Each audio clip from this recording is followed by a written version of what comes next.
ನಮಗೆ ತುಂಬಾನೇ ಮನಸ್ಸಿಗೆ ಸಮಾಧಾನ ಆಯ್ತು. ಓ, ಇಂಥ ಚಿಕ್ಕ ಸೈಟ್ನು ಕಟ್ಕೊಡೋರು ಇದಾರ, ನಾವು ಕಟ್ಕೊಳ್ತೀವ ಮನೇನ ಅಂತ ಒಂದು ನಂಬಿಕೆ ಮೂಡಿಸಿದ್ರು ಅವರು. ನಮ್ಮ ಹೆಸರು ಅರುಣ. ನಾವು JP ನಗರಲ್ಲಿ ಇದ್ದೀವಿ. ಈಗ ಬೇರೆ ಕಡೆ ಎಲ್ಲ ತುಂಬಾ ಕಡೆ ವಿಚಾರಿಸಿರ್ತೀವಿ. ವಿಚಾರಿಸಿದಾಗೆಲ್ಲನೂ ನಮ್ಗೆ ಒಂದು ನಂಬಿಕೆ ಮೂಡ್ಲಿಲ್ಲ. ಅವ್ರು ಮಾತಾಡೋ ಮಾತಲ್ಲಾಗ್ಲಿ ಯಾವ್ದೇ ತರ ಆಗ್ಲಿ. ಆದ್ರೆ ಸ್ವಪ್ನಾಲಯ ಟೀಮ್ ಅಲ್ಲಿ ಆರ್ಯನ್ ಸರ್ ಮಾತಾಡಿದಾಗ ನಮ್ಗೆ ತುಂಬಾನೇ ಮನಸ್ಸಿಗೆ ಸಮಾಧಾನ ಆಯ್ತು. ಓ, ಇಂಥ ಚಿಕ್ಕ ಸೈಟ್ನು ಕಟ್ಕೊಡೋರು ಇದಾರ, ನಾವು ಕಟ್ಕೊಳ್ತೀವ ಮನೇನ ಅಂತ ಒಂದು ನಂಬಿಕೆ ಮೂಡಿಸಿದ್ರು ಅವರು. ಫಸ್ಟ್ ಟೈಮ್ ಅವ್ರ ಹತ್ರ ಮಾತಾಡಿದಾಗ ಒಂದು ಕಾನ್ಫಿಡೆನ್ಸ್ ಬಂತು. ಅವ್ರು ಕಟ್ಕೊಡ್ತಾರೋ ಕಟ್ಕೊಡಲ್ಲ ಗೊತ್ತಿಲ್ಲ, ಫಸ್ಟ್ ಕಾನ್ಫಿಡೆನ್ಸ್ ಬಂತು.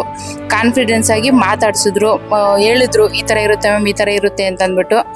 ಆಮೇಲೆ ನಮ್ಗೆ ಅವ್ರು ಕಾನ್ಫಿಡೆಂಟ್ ಆಗಿ ಹೇಳಿದಾದ್ಮೇಲೆ ನಮಗೂ ಒಂದು ನಂಬಿಕೆ ಬಂತು. ಮತ್ತೆ ಬೇರೆ ಕಡೆ ಎಲ್ಲನೂ ತುಂಬಾ ಜನನ ಕೇಳಿದಾಗ ಅವ್ರು ಮಾಡ್ಕೊಡಲ್ಲ ಅಂದಾಗ ನಮ್ಗೆ ಮನಸ್ಸು ತುಂಬಾ ಬೇಜಾರಾಗಿತ್ತು. ಆದ್ರೆ ಸ್ವಪ್ನಾಲಯದವ್ರ ಹತ್ರ ಮೀಟ್ ಆದ್ಮೇಲೆ ನಾವು ಮನೆ ಕಟ್ಕೊಳ್ತೀವಿ ಅಂತ ನಮ್ಗೆ ಕಾನ್ಫಿಡೆಂಟ್ ಬಂತು. ಒಂಥರ ಮನಸ್ಸಿಗೆ ತುಂಬಾ ಖುಷಿ ಆಯ್ತು. ಓ, ನಾವು ಮನೆ ಕಟ್ಕೋಬಹುದು ಅಂತ ಅಂದ್ಬಿಟ್ಟು. ನಮ್ದು 20-20 ತುಂಬಾ ಸಣ್ಣ ಸೈಟ್, ಆದ್ರೆ ಬಜೆಟ್ ಪರವಾಗಿ ಎಲ್ಲಾದ್ರ ಪರವಾಗಿ ಮೇಡಮ್ ಕಡೆಯಿಂದ ತುಂಬಾ ಹೆಲ್ಪ್ ಆಯ್ತು.